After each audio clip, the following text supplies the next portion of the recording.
तो alphabet D में सबसे पहली जो नेम रिएक्शन आती है that is डायजोटाइजेशन reaction. Alphabet D के अंदर केवल 2 ही नेम रिएक्शंस हैं। फर्स्ट हमारे पास है डायजोटाइजेशन and the second one is douse process. तो अगर हम बात करें डायजोटाइजेशन रिएक्शन को लेकर के, यहाँ पर हमारे पास रिएक्टेंट 1, रिएक्टेंट 2, रिएजेंट और प्रोडक्ट के 4 कॉलम हमने कैटेगराइज किए हुए हैं, जैसे कि हमने लास्ट क्लास में देखा। तो सबसे पहले अगर हम रिएक्टेंट 1 की बात करते हैं, डायजोटाइजेशन को रिप्रेजेंट करने के लिए हम एक रिएक्शन को लेते हैं सोडियम नाइट्राइट और HCl के साथ, और एक रिएक्शन हम लेते हैं एनिलीन और HCl के साथ। दोनों ही रिएक्शंस डायजोटाइजेशन को रिप्रेजेंट करती हैं। तो फर्स्ट रिएक्शन की अगर हम बात कर रहे हैं जिसमें NaNO2 और HCl आपस में कंबाइन होते हैं, उसमें एक रिएक्टेंट रहने वाला है, एक सबस्ट्रेट रहने वाला है। मतलब एक रिएक्टेंट का काम करेगा यानी कि सबस्ट्रेट का काम करेगा और दूसरा वाला रिएजेंट का काम करेगा। तो यहाँ पर जो HCl है वो एज अ रिएजेंट यूज़ किया जाता है और जो NaNO2 है वो एक एज अ सबस्ट्रेट यूज़ किया जाता है। इसका मतलब ये है कि HCl attacks on to the NaNO2 molecule. Reaction बहुत सिंपल है। इस रिएक्शन के अंदर सीधी सी एक चीज़ बनती है, नाइट्रस एसिड। आपको सीधा और सीधा ये दिखाई दे रहा है H और NO2। H हमारा पॉजिटिवली चार्ज स्पीशी है, NO2 हमारा नेगेटिवली चार्ज स्पीशी है।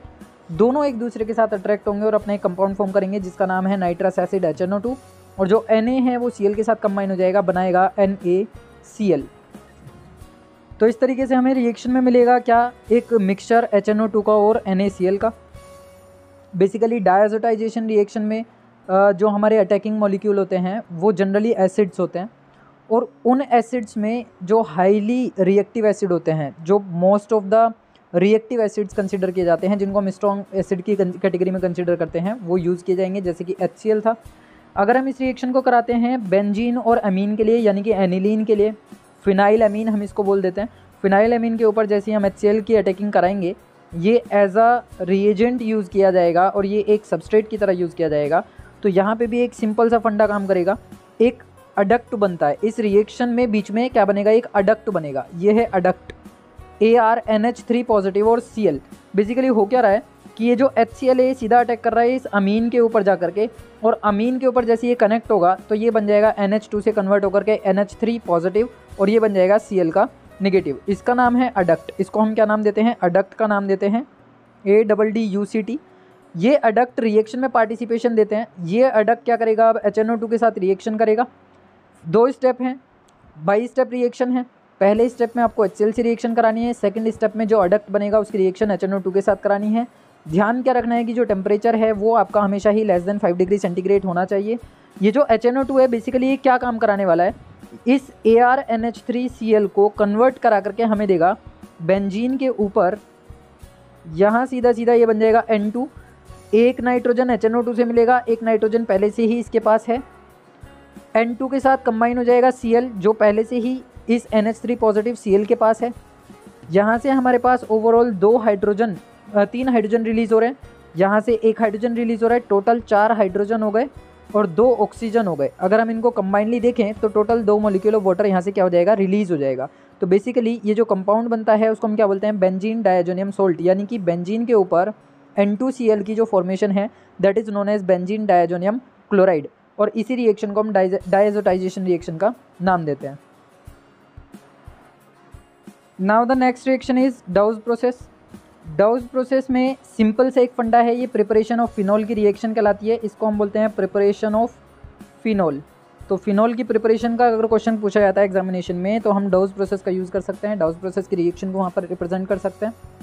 रिएक्शन बहुत सिंपल है कि आपको क्या लेना है, क्लोरोबेंजीन। आप सिंपल सी एक हेलोबेंजीन लेकर के चल रहे हैं, दैट इज़ क्लोरोबेंजीन। क्लोरोबेंजीन को हम डाल रहे हैं बेसिक मीडियम में, या फिर इसको आप एल्कलाइन मीडियम भी कह सकते हैं, जो कि एक्वस यूज़ किया जाता है। NaOH का एक्वस मीडियम आपको लेना है जो नेचर में एल्कलाइन या बेसिक होगा, उसमें आपको डालना है क्लोरोबेंजीन। टेम्परेचर होना चाहिए आपका 623 केल्विन के अराउंड, और प्रेशर आपका होना चाहिए 300 एटमॉस्फेरिक प्रेशर के अराउंड।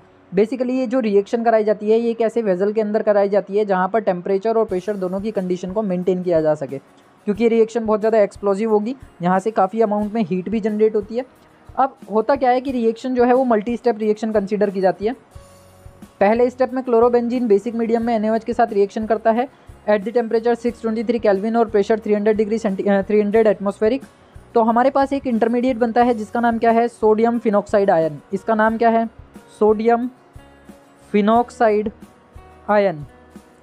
ये सोडियम फिनॉक्साइड आयन जो बनता है इसको हम डाल देते हैं एसिडिक मीडियम में। किसके साथ? बहुत स्ट्रॉन्ग एसिड HCl के साथ। जैसे ही HCl इसके साथ रिएक्शन में पार्टिसिपेशन देगा तो ये Na पॉजिटिव Cl को अपने साथ ले जाएगा, क्योंकि कॉन्जुगेट एसिड कॉन्जुगेट बेस को साथ में देखता है। तो NaCl यहाँ से हो जाएगा आपका रिमूव। और हाइड्रोजन क्या कर रहा है? बेसिकली हम ये कह सकते हैं कि सोडियम की प्लेस पे इस्टेब्लिश हो जाएगा जा करके, तो बन क्या जाएगा? फिनॉल। तो फिनॉल की प्रिपरेशन के लिए डाउस प्रोसेस का हम यूज़ कर सकते हैं।